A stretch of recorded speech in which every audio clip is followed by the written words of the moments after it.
Talk more about the markets is Andy Brenner. He's head of international fixed income at NatAlliance Securities. Andy, welcome. Thank you very much for having me. It's a pleasure to be here. It's great to have you. What is on your radar in the markets right now?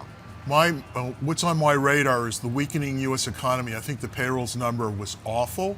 I think it shows that we've been looking at bad numbers, and I think the Fed would have eased last week if these numbers had been out beforehand. If the Fed had known that the last 2 months were 14 and 19,000 respectively, or maybe I have it in reverse, there's no way the Fed wouldn't have eased in July. So the Fed is between a rock and a hard place. So this week we're going to be looking at the potential new Fed governor that Trump is going to appoint. Kugler decided to resign effective this week, so he now has an opening to appoint someone. That person has a high likelihood of being the next Fed chair, so we'll look to see who that is. So that's one. We'll look to see the tariffs and the back and forth as to how the economy is going to go.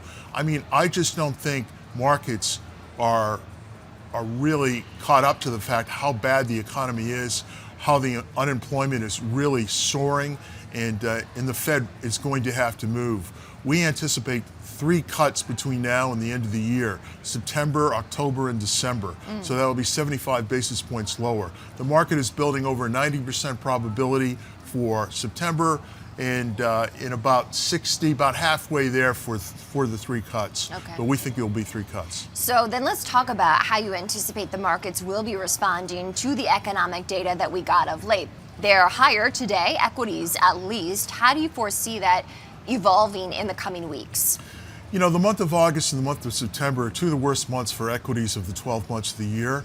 So I would think that even though the earnings have been fantastic and the AI boom continues, I think the stock market's actually going to have some problems. So even though we're up today, we've made back maybe a third or a quarter of what we lost on Friday, I think they're going to struggle. Interest rates, on the other hand, I think will continue to grind lower. I think you're going to see 2 years around 3.5, 10 years probably closer to 4.02.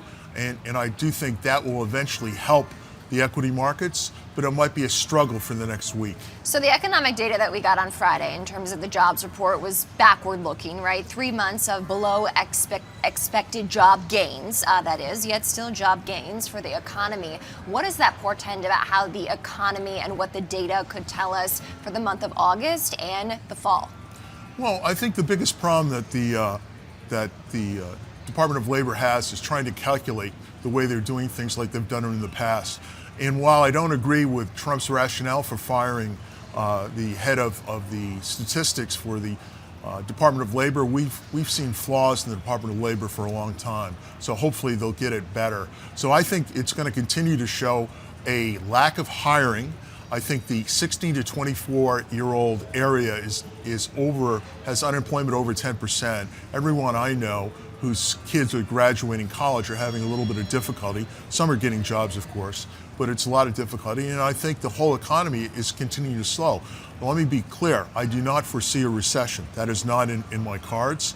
So I think interest rates, probably the Fed should cut rates from 4.25 to 4.5 to 3.5 to 3 3/4.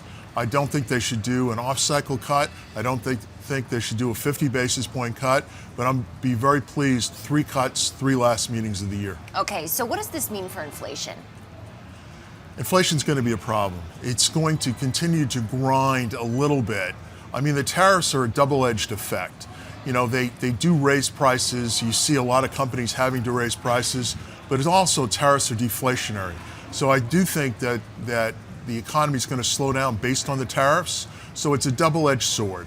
Now, as you look at the Fed's dual mandates, inflation and employment, I think employment is 10 times higher as far as value as to what the Fed is going to do. Because you can always fight against inflation. And look, if it's up 1/10 one way or the other, but yet unemployment is reversing 258,000, and on September 9th, we're going to have more revisions for the employment numbers for the beginning of the year. I just think the Fed, unfortunately, has been looking at the hard data. That's a huge mistake. They've made this mistake. I think it's going to be the worst mistake they've made since 2021.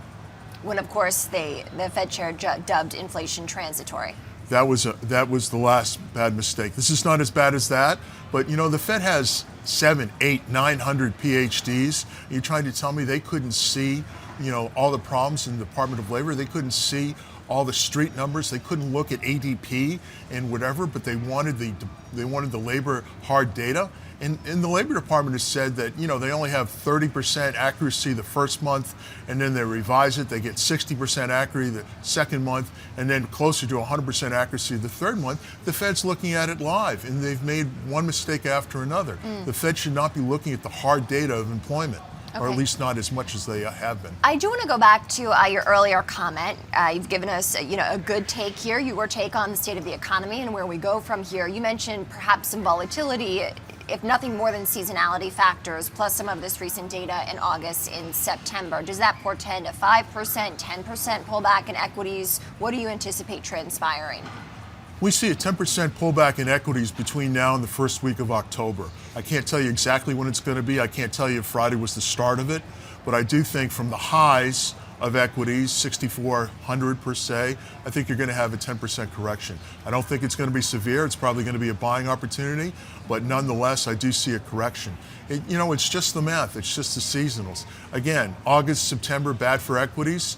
August is good for bonds. And what are we seeing the first day of August? Horrible equities and great bonds.